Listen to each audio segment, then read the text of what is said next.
हमारे साथ इस वक्त डॉक्टर मलिक इतरत सर भी प्रेजेंट हैं। तो sir, if you can listen to me, अगर आप सुन रहे हैं मुझे, तो अगर आप भी कुछ इंसाइट दें इस टॉपिक पर।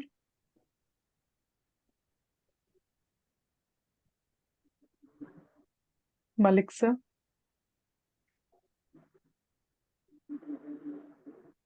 जी डॉक्टर साहब, मेरी आवाज आ रही है? इसको तो अस्सलाम थोड़ा। वालेकुम सर। वालेकुम सलाम। डॉक्टर साहब ने अभी बहुत ही अच्छा प्रेजेंटेशन दिया है। आपके तो आप लोगों के कुछ क्वेश्चंस होते हैं तो आप इस पर डिस्कस कर सकते हैं। बहुत ही हेल्दी डिस्कशन होगा। बहुत सारे मुझे दिख रहे हैं, बहुत सारे हैंड रेज हैं। तो शायद एक जो हैंड रेज कर रहे हैं उनको अनम्यूट कर दीजिए और उसको क्वेश्चन जी आंसर सर, दीजिए। क्वेश्चन था। अस्सलाम वालेकुम सर। ये पूछना था कि जैसे सर अभी बताएं कि बुरूदत कोई चीज नहीं होती है, मतलब हरारत की कमी होती है तो उसको जो है क्या बोलते हैं, बुरूदत मान लिया जाता है। तो इसका उल्टा भी तो हो सकता है कि ऐसा कहा जाए कि बुरूदत नहीं होती है इसलिए हरारत मान लिया जाता है। क्या शायद क्या? जैसे उसमें मतलब सर बताए हैं कि जैसे इब्न रुश्द का शायद कहना है कि बुरूदत ऐसी कोई चीज नहीं होती है, बस हरारत के क्या बोलते हैं वो कमी होती है, इस वजह से जो है जी जी, उसे बरूदत उसको कहते हैं। बुरूदत मान लिया। हाँ हाँ। हाँ, तो ऐसे ऐसे भी मतलब कह सकते हैं ना कि मतलब अ, हरारत भी ऐसी कोई चीज नहीं होती है, बुरूदत क्या बोलते हैं नहीं पाई जाती है इसलिए हरारत। मतलब इसका उल्टा भी तो कोई कह सकता है, जैसे अगर नहीं ये उल्टा। इस तरीके से हाँ अगर। नहीं, उल्टा कह सकते हैं आप, लेकिन फिर आपको बरूदत की प्रेजेंस के लिए दलीलें देना पड़ेंगी। और अगर कोई ये कह रहा है कि हरारत होती है तो वो हरारत की प्रेजेंस की दलीलें देता है। अतिब्बा ने हरारत। अब भाई ये जो आप अगर जाइए कि हरारत से कौन कौन से काम होते हैं, तो हरकत जितनी भी है वो हरारत से होगी। अब कल्ब हरकत कर रहा है जी बिना हरारत। हरारत से मुराद कभी भी आग वाली हरारत नहीं है यहाँ पे। अतिब्बा ने जो कहा है, जी जैसे कुलियात नफीसी में साफ लिखा है कि हरारत से मुराद कोई शोला या आग नहीं है, बल्कि एक ऐसी तवानाई या एनर्जी जिसके जरिए से अफाल अंजाम पाते हैं।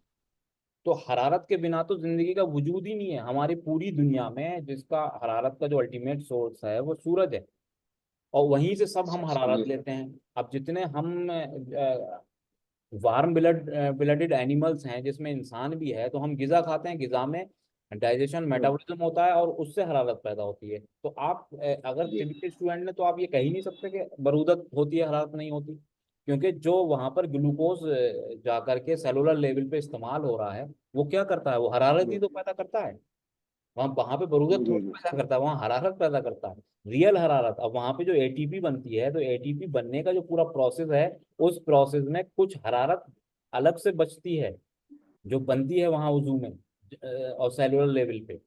हरारत एज हीट भी बनती है। आप इसको पढ़िए पूरा, ग्लाइकोलाइसिस को जी और सर। एटीपी फॉर्मेशन को। तो हीट की तो दलीलें हैं, बरूदत की कौन सी दलील हो सकती है? कोई भी नहीं।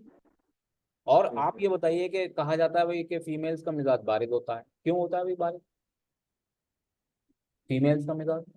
बताइए। तो वो बारिद नहीं होता है इन जनरल, उनमें हरारत मर्दों के मुकाबले में थोड़ी सी कम होती है, इसलिए उसको कह दिया जाता है कि बारिद होता है। तो कोई भी बारिद चीज जिंदा शय के लिहाज से जब कही जाती है, तो उसका मतलब ये है कि उसमें हरारत का लेवल कम है ना। अब आप जी कोई भी चीज, जी अब सर, जिंदगी का, थैंक अब आप नहीं, आप ग्लेशियर के अंदर कोई भी चीज कई साल तक, लाखों सालों तक मौजूद रहती है, क्यों? क्योंकि वहां हरारत नहीं है। हरारत जिंदगी के लिए यू। जरूरी जी है। और वो चीज खराब कब होगी? जब वहां छोटे छोटे जो माइक्रोस्कोपिक जो चीजें होंगी वहां पे और पैदा हो ऑर्गेनिज्म उसमें, और उसे सड़ा के गला के खत्म कर दें। लेकिन वो क्यों नहीं पैदा हो पाते? क्योंकि वहां पे हरारत नहीं है। तो जिंदगी के लिए हरारत जरूरी है। ठीक है भाई। जी सर। हाँ। जी सर, जी थैंक यू। जी सर, सलाम वालेकुम। वालेकुम। सर सवाल ये है कि हम लोगों ने पढ़ा है मिजाज को पहचानने के लिए उम्र के हिसाब से, उम्र के एतबार से कैटेगरीज की गई है कि जो सिन्न नमो में होगा उसका मिजाज हार रतब होगा वगैरह। और लेकिन फिर अजनासे अशरा में हम लोग पढ़ते हैं कि अगर कोई आदमी मोटा है तो उसका मिजाज हार होगा। कोई पतला है तो उसका मिजाज बारिद होगा। इसका मतलब ये है कि अगर कोई छोटा बच्चा है जिसका मिजाज हार रतब होता है, अगर वो पतला है तो क्या उसका मिजाज बारिद मतलब इसमें कैसे हम डिफाइन कर पाएंगे, उम्र के एतबार से या फिर अजनास अशरा के एतबार से? असल में है क्या कि ये असनान अरबा जो चार मिजाज उम्र के लिहाज से बताए गए हैं, वो दरअसल उम्र के मिजाज हैं। अब जैसे कि मान लीजिए आप मेरी बात कर लीजिए, अब मुझे आपने अभी नहीं देखा, अब आप मुझे अज्यूम कर लीजिए कि मैं बहुत मोटा हूँ, ठीक है, और अभी जी मेरी सर। 40 अराउंड उम्र है, तो मेरा मिजाज मान लीजिए सिने शबाब वाला होगा या सिने कहूलत वाला, मान लीजिए कुछ भी।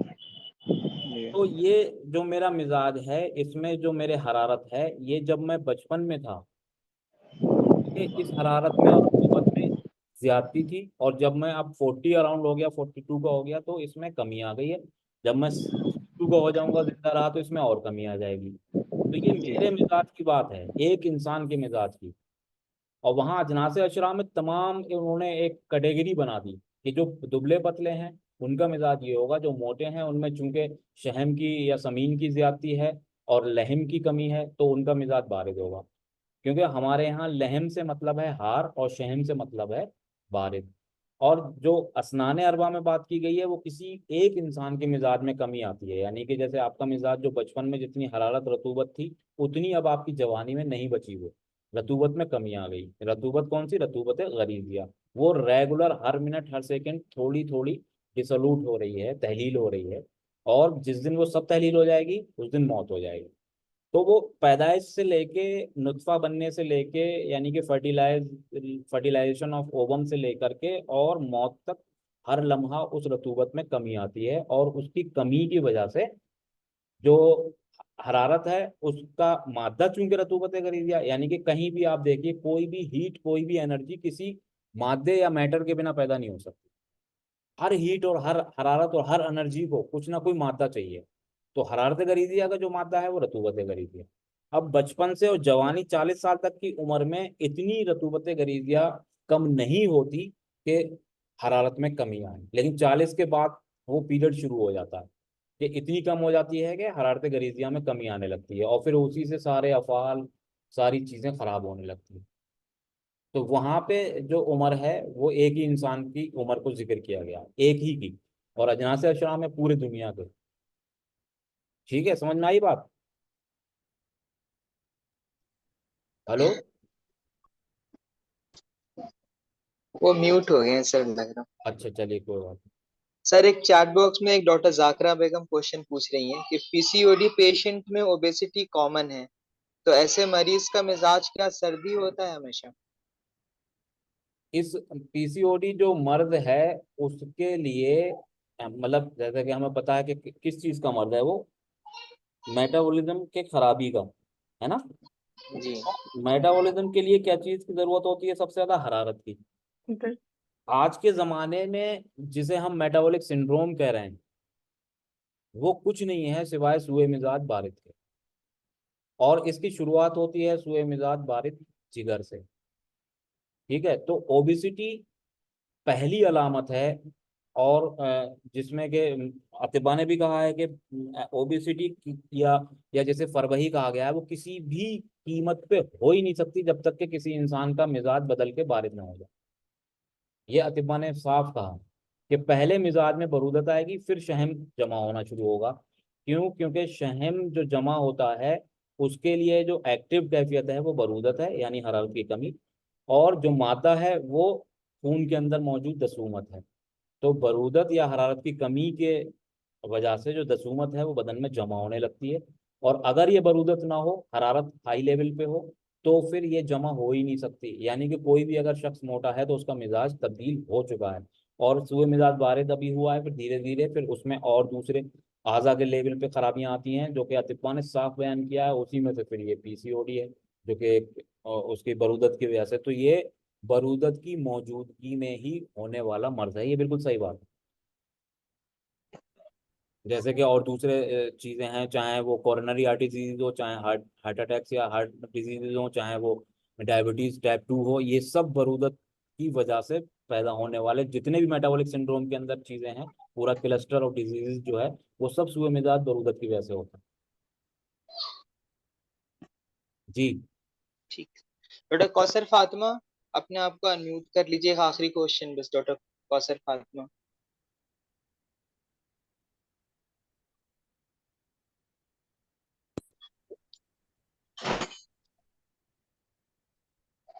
हेलो, जी। अस्सलाम वालेकुम सर। वालेकुम सलाम। सर मेरा पूछना ये था कि एक पेशेंट है, लेडी पेशेंट, जैसे कि हम अभी अभी देखे मिजाज में कि अगर बारिश मिजाज होगा तो सुबह उठने के टाइम घुटनों में दर्द ज्यादा होगा, और अगर गर्म मिजाज वाला होगा तो काम करने के बाद ज्यादा होगा। लेकिन एक पेशेंट ऐसा है कि उसको कभी कभी ऐसे वाला चलता है, यानी कि सुबह उठने के टाइम ज्यादा दर्द होता है, चुभने वाला दर्द भी होता है। कभी कभी ऐसा होता है वो काम करते रहता है, फिर अचानक से दर्द शुरू हो जाता है पलटने करने में, तो फिर वो बैठ जाता है। ये तो कुछ कॉम्प्लिकेटेड लगा था मुझे। नहीं, इसमें असल में कॉम्प्लिकेशन तो इसमें नहीं इसमें है, क्या इसमें और हो सकता है मिजाज? हाँ नहीं, इसमें दूसरी अलामात के जरिए से आप उसकी जो है वो तशखीस कीजिए। क्योंकि होता क्या है कि हमेशा हमारे यहाँ जो दिया हुआ है कि सुए तरकीब जो हैं वो या तो खिलकी होती हैं पैदाइशी, या तब होती हैं जब सुए मिजाज बहुत ज्यादा दिनों तक रह जाए, हम्म, इसका इलाज ना किया जाए। तो ये जो कंडीशन है उसमें अब जैसे जॉइंट्स में जो खराबी आती है तो वो सुए मिजाज से बढ़ करके फिर सुए तरकीब तक चली जाती है। यानी बहुत सारे टेंडेंट जो हैं वो हमारे कहीं ना कहीं जी। कुछ उनमें प्रॉब्लम आ जाती है। तो उस लिहाज से आप तो अब सुबह में हो रही है तो वो एक आपकी बात हो गई, लेकिन जो बाद में चलने फिरने के बाद उसे परेशानी हो रही है तो वो हो सकता है कि उसके अंदर कुछ इंजरी वगैरह हो गई हो जो है ना, जिसकी वजह से ये हो रहा हो, तो उस चीज को आप डायग्नोस कीजिए। क्योंकि सुए मिजाज अगर बहुत दिनों तक रहेगा तो सुए तरकीब होगी। सिरोसिस ऑफ लिवर यानी कि हो ही नहीं सकता अच्छा। जब तक कि हेपेटाइटिस क्रोनिक ना हो। हम्म। क्रोनिक हेपेटाइटिस सर हो। इसी अगर क्वेश्चन को मैं थोड़ा सा तरकीब आगे और इलाबरेट करूंगी। जैसे कि अज़म मफासिल में। जी हाँ please doctor Fatima please. Ji. Ji.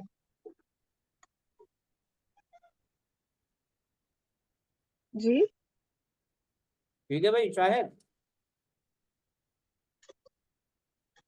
Doctor Fatima आप कंटिन्यू करना चाह रही थी। सर तारिक सर, मैं आपसे ये पूछना जी सर। चाहती थी कि ये जो डॉक्टर फातिमा का क्वेश्चन था, आपने ये बात कही कि सुए मिजाज इतना बढ़ गया कि उसमें फिर सुए तरकीब भी होती है। डेफिनेटली ये बहुत कॉमन है कि हाँ। जो obese पेशेंट्स हैं उनको ओबेसिटी की वजह से फिर लिगामेंट रप्चर हो जाते हैं, जी किसी को टेयर हो जाता है। जी और वो बहुत पेनफुल कंडीशन होती है रिस्पेक्टिव ऑफ टाइमिंग्स, मतलब वो तो हर वक्त ही पेशेंट पेन में होता है। तो जी अब क्योंकि वो सुए मिजाज तरकीब हो चुका है जो कि खिलकी नहीं है, जो कि एक्वायर्ड है, जी तो जी। उस केस में हमारा उसूल इलाज क्या रहेगा? किसमें अगर खिलकी सुए तरकीब हो जाती है तो। सुए तरकीब मैंने जिसमें बताया, डिफॉर्मेशन हो चुका है जी। सुए तरकीब का इलाज तो बहुत मुश्किल होता है। जी जी, तो बहुत तो मुश्किल है। हाँ, लेकिन बस वही है कि जो जिस सुए मिजाज की वजह से सुए तरकीब हुआ है उस सुए मिजाज का इलाज करते रहें। देखिए शेख ने, राजी ने, सभी ने साफ लिखा है कि अगर सुए मिजाज बारिश शुरुआत में इलाज कर लिया गया तो ठीक हो जाएगा, लेकिन अगर ये जी मुस्तहकम जी। हो गया तो फिर बहुत मुश्किल हो जाएगी। क्यों? क्योंकि जो उजू डेफिनेटली। मुतासिर है वहां पर जो हरारत गरीजियां मौजूद होती है लोकल में जो फंक्शन कराती है उस उजू पे, उसको बिल्कुल खत्म कर देता है मुस्तहकम। वो वहां पे बरूदत पैदा हो जाती है, तो वहां हरारत पैदा करना बहुत मुश्किल काम है। लेकिन ये है कि नामुमकिन नहीं है। दवाओं के जरिए से, तदाबीर के जरिए से, और जो मरीज है अगर पूरी तरीके से सपोर्ट उसको हम करे कैसे, मतलब इलाज में कोई हिंट दे सकते हैं क्या?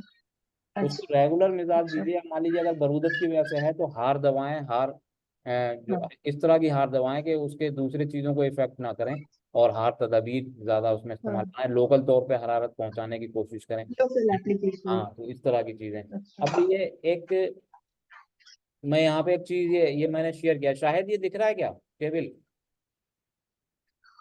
हाँ सर, दिख रहा है। हाँ, तो ये जो एक अभी सवाल किया था ना, तो उसमें जी। देखिए ये हमने जमा करी थी अपने काम के सिलसिले में कि जी। फैटी लिवर जो है, non alcoholic fatty liver diseases जो है, वही मेटाबॉलिक सिंड्रोम के लिए सब ये पूरा आप बहुत बड़ा ये पूरा एक जखीरा है। और उसमें सब में सैकड़ों हजारों लाखों स्टडीज हुई हैं जिनमें ये साबित हुआ है आज के ज़माने में कि non alcoholic fatty liver disease की वजह से मेटाबॉलिक सिंड्रोम और ये जितनी भी मेटाबॉलिक सिंड्रोम से रिलेटेड हार्मोनल और बाद में ये सब मेटाबॉलिक प्रॉब्लम्स आती हैं वो सब उसी की वजह से होती हैं। और non alcoholic fatty liver disease क्या है? सुए मिजाज बारिश जिगर। शुरू में सादा होता है, फिर मादी हो जाता है और वहां पर फैट डिपोजिशन शुरू हो जाती है और उसकी वजह से उसकी हरारत करीजिया कम हो जाती है। और उसका जो मेन फेल है अखलाक बनाना, वो अखलाक बनाता है खाम, बारिद और बलगमी। उसकी वजह से फिर धीरे धीरे हमारे जो दूसरे आज़ा हैं उन्हें भी वही अखलाक पहुंचती है, वही गिजा पहुंचती है, बारिद गिजा। और फिर उनमें भी मेटाबॉलिक डिजीज शुरू हो जाती है। सबसे बड़ी मिसाल इसकी है इंसुलिन रेजिस्टेंस की। इंसुलिन रेजिस्टेंस सिर्फ बस सुए मिजाज बारिद आज़ा की वजह से पैदा होता है। कुव्वत मुहस्सिला पे असर पड़ता है और उसकी वजह से इंसुलिन जो है वो सही से सेल्स के अंदर नहीं जा पाती, और ये होता है बरूदत की वजह से। तो बरूदत सुए मिजाज बारिद के बिना इंसुलिन रेजिस्टेंस पैदा हो ही नहीं सकता बदन में। ठीक है, जज़ाकल्लाहु खैरन कसीरा। ठीक है सर। बहुत अच्छा ठीक है भाई, इंफॉर्मेटिव। अल्लाह हाफिज। आपके सारे चार्ट्स बहुत इंफॉर्मेटिव थे सर, वो मैंने हम्म, सारे स्क्रीनशॉट लिए हैं। ओके जज़ाकल्लाहु खैर। ओके ओके, कोई बात नहीं, कोई बात नहीं। ठीक है भाई, मलिक साहब, शाहिद साहब, ठीक है सर, शुक्रिया, जज़ाकल्लाह। आप लोगों ने ये मौका दिया। और आप लोग जो है इस पे करिए। दोबारा फिर कभी रख जी जी पाएंगे जी। सर? अभी तो डॉक्टर साहब मॉडरेट हो जाएगा, अभी तो आपका शुक्रिया अदा करना है, डॉक्टर साहब करेंगे सबा खान। अरे साहब बस शुक्रिया सर ही थैंक किया। यू वेरी मच, बहुत बहुत शुक्रिया आपका। लेक्चर हमें लगा था कि ये मिजाज है तो वही हाँ। ड्राई टॉपिक्स जो हम शुरू से पढ़ते हुए आ रहे हैं, लेकिन इतने नए हमें क्लिनिकल इंसाइट्स मिले क्योंकि बहुत ढेर बिल्कुल सारे बिल्कुल। लोग हमारे साथ इस वक्त ऐसे हैं जो मेडिकल ऑफिसर्स हैं, जो एक्चुअली फील्ड में हैं, और हमसे ये तवक्को किया जाता है कि हम प्योरली यूनानी प्रैक्टिस करें। तो प्योरली यूनानी प्रैक्टिस तभी हो सकती है जब आपको यूनानी के कोर्स याद हैं, प्रिंसिपल्स याद हैं, और कौन सा प्रिंसिपल कहाँ अप्लाई करना है। इसके लिए भी practice is very important sir. आपका जो ये लेक्चर था, इससे बहुत ढेर सारे नए एवेन्यूज खुले हमारे जहन में जो इंशाल्लाह हम आगे फ्यूचर में याद रखेंगे। And sir we look forward to listening to you once again sir. बहुत ही इंफॉर्मेटिव लेक्चर था and thank you very much for your time. शुक्रिया। और thank you very much sir, बहुत बहुत शुक्रिया और आपका। थैंक यू अगर किसी के डॉक्टर कोई शाहिद। क्वेश्चन बाद में भी वो मेल मेल कर सकते हैं, कांटेक्ट करके अपने क्वेश्चन दे सकते हैं, वो उनको रिप्लाई जरूर किया डेफिनेटली जाएगा। डेफिनेटली जी। ठीक है, शुक्रिया भी बहुत बहुत ठीक है, अच्छा सबका। भाई, ठीक। Thank you sir, thank you. अस्सलाम वालेकुम। Joining us. Thank you everyone for joining us. Thank you. Assalamu alaikum.